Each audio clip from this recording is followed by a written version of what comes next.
एक पंडित और बकरी की शानदार कहानी। एक गांव था, उसे गांव में एक नाथाराम नाम का पंडित रहता था। वह पंडित शादियां करवाता था। वह पंडित बहुत होशियार और बुद्धिमान था। गांव में सब लोग उनका मान आदर और सम्मान करते थे। वह पंडित हवन पूजा और कीर्ति जैसा काम करता था। वह पंडित अपने गांव में नहीं, पूरे आजू बाजू के सभी गांव में उसकी चर्चा हुआ करती थी। एक दिन एक दूर गांव से नाथाराम को शादी करने के लिए बुलावा आया। नाथाराम बहुत ही अच्छी तरीके से शादी करवाई, फिर उसे घर वालों ने दान स्वरूप बकरी दी। नाथाराम फिर बकरी को लेकर पैदल अपने रास्ते धीरे धीरे लौट रहे थे, क्योंकि उनका गांव 4 गांव आने के बाद था। जिस रास्ते से नाथाराम लौट रहे थे, तब उस रास्ते पर 4-5 लुटेरे रहते थे और वह आने जाने वाले लोगों को लूटा करते थे।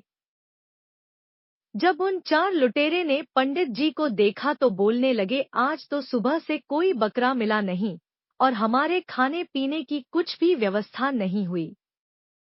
चलो आज हम इस पंडित को ही लूट ही लेते हैं और इनसे ये बकरी चुराकर हम अपनी भूख मिटाई गई। किंतु उनमें से एक लुटेरा बोलता है, अगर पंडित जी हाँ को हमने मारा तो सारे गांव वाले हमें छोड़ेंगे नहीं और हमें भगवान भी नहीं छोड़ेगा। फिर दूसरे लुटेरा ने कहा, ऐसा कुछ नहीं होगा। फिर चारों लुटेरे ने मिलकर पंडित जी से बकरी छुड़ाने की एक नई तरकीब निकालते हैं और चारों लुटेरे अपने अपने काम पर लग जाते हैं। नाथाराम जब पहले गांव पहुंचने वाले होते हैं तो वहां उन्हें पहला लुटेरा मिलता है। ये लुटेरा एक साधारण व्यक्ति की तरह पंडित जी से राम राम करता, हाथ मिलाता है और उनके पैर पड़ने के लिए झुकता है, लेकिन वह रुक जाता है और पंडित जी एक सवाल करता है और पंडित जी पूछाता है, आप तो बहुत ज्यादा प्रसिद्ध पंडित हैं और लोग आपकी बहुत इज्जत करते हैं, लेकिन ये क्या आप इस गधे के साथ क्या कर रहे हैं? पहले लुटेरे की बात सुनकर पंडित जी बहुत गुस्सा हो जाते हैं और बोलते हैं, अरे मूर्ख, ये गधा नहीं, ये तो बकरी है, बकरी। लेकिन वह लुटारा पंडित जी से कहता है कि ये बकरी नहीं, गधा है। आपको किसी ने बहुत ही बड़ा बेवकूफ बनाया है। पंडित जी फिर गुस्से से कहते हैं कि तू ही मूर्ख है, यह गधा नहीं बकरी है। और इतना बोलकर पंडित जी गुस्से से आगे बढ़ जाते हैं। पंडित जी आगे तो निकल गए, लेकिन इस घटना की वजह से पंडित जी के दिमाग में एक हल्का सा भ्रम हो गया। धीरे धीरे पंडित जी आगे बढ़ ही रहे थे और वो दूसरे गांव पहुंचने ही वाले थे, लेकिन वहां पर उन्हें वहां दूसरा लुटेरा मिला जो कि बिल्कुल साधारण व्यक्ति की तरह वहां खड़ा था। वो दूसरा लुटेरा पंडित जी से राम राम करता है और उनके पैर पड़ने के लिए झुकता है, लेकिन वह भी पहले लुटेरे की तरह रुक जाता है।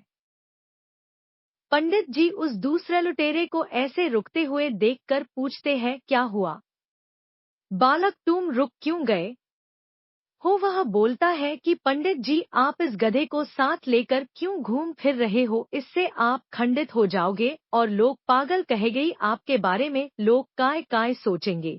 इससे बेहतर आपके लिए यही है कि आप इस गधे को भगा दो अथवा हमें दे दो। इस दूसरे लुटेरा की बात सुनकर पंडित जी को बहुत गुस्सा आता है और बोलते हैं, तुम मूर्ख हो, दिखाई नहीं देता यह बकरी है और तुम बोल रहे हो वह गधा है।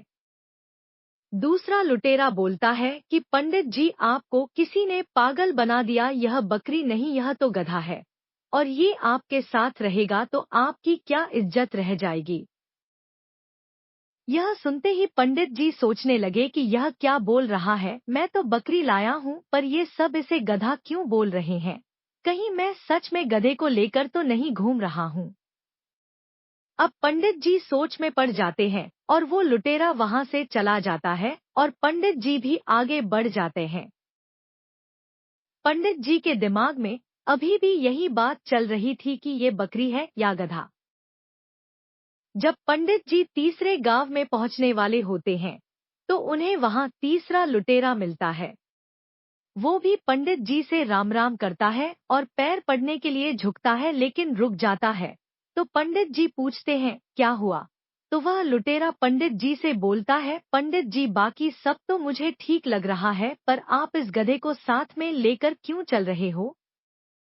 पंडित जी उस चौथे लुटेरा से कहते हैं कि मैं इस गधे को गांव के बाहर छोड़ने ही वाला था, उतने में तुम मिल गई। वह लुटेरा बोलता है कि पंडित जी यह गधा आपको शोभा नहीं देता, लोग आपके बारे में क्या सोचेंगे?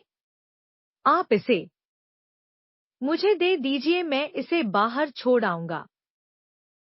इसी के साथ पंडित जी अपने आप पर विश्वास को खो देते हैं और उस बकरी को गधा समझकर उस लुटेरा को दे देते हैं और अपनी बकरी को छोड़कर आ जाते हैं। उन चारों ठलुटेरा की ये तरकीब काम कर जाती है और वह पंडित जी से बकरी छुड़ा लेते हैं और उसे बेचकर पैसा कमा लेते हैं।